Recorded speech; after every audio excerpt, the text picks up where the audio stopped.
দেউতাই মাতি আছিলে মোৰ নাজিয়া কোৰ্টত দলিল এখন মানে ডুপ্লিকেট ৰেজিষ্টাৰ কৰাই মানে ই কৰিছে সিহঁতি ৰেজিষ্টাৰৰ পিছত 949 এটা আবেদন পাইছে বুলি কৈছে আৰু ৰেজিষ্টাৰ কৰিছে আপোনাৰ 951 ৰেজিষ্টাৰ দেখাইছে এই সোধপোছ কৰোঁতে তেওঁলোকে কাগজ পত্ৰ নোকোৱাই ফুৰিছে মানে মোৰ পৰা মোৰ ডাক নম্বৰ আছিলে 5টা আপোনাৰ 802 803 805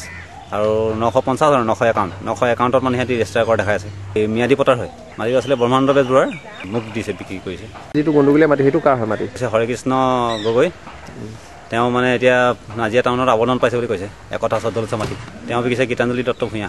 মাটিৰ মণ্ডল কোন আছিলে মাখন কোঁৱৰ 2010 চনত খালি দেখাই আছে সিহঁতি ৰেজিষ্টাৰ হোৱা দেখাইছে ৰেজিষ্টাৰ হোৱা বেলেগ দেখাইছে আৰু ডাক নম্বৰটো ক'ত বেলেগ গৈ আছে গৈ অৰ্পণা গগৈ আৰু মাখন কোঁৱৰ মানে কাগজ পত্ৰ লুকুৱাই ফুৰিছে আপোনাৰ অনিল দাস ছাৰৰ ওচৰত আছে বুলি অলপ আছে তাত মানে কিছুমান ৰেকৰ্ড আছে সিহঁতি মানে দিছে তাত ৰেকৰ্ড চালে ওলাই যাব তাত ভাবুকি দিছে মোক মানে আৰু মাখন কোঁৱৰে সিহঁতক উঠাই দিছে যে ওচৰৰ মানুহখিনি ষড়যন্ত্ৰ কৰি পেলাই তুলি দিছে সিহঁতক সদ্যহতে মই ঘৰটো এৰি এতিয়া এই ভাড়া কৰিছোঁ থানাত কেছ দিলে নাই থানাত কেছ দিছোঁ পুলিচে মানে এখন 107 কেছ দিছিলে এই নাজিয়া থানাত দিয়া আজি প্ৰায় এমাহ হৈছে 49 দাগ এইটো এই যিটো চৰকাৰী মাটি আৰু এইটো প্ৰেছ ক্লাব আছে এইফালে আপোনাৰ ভূমি ৰক্ষণ অফিচ আছে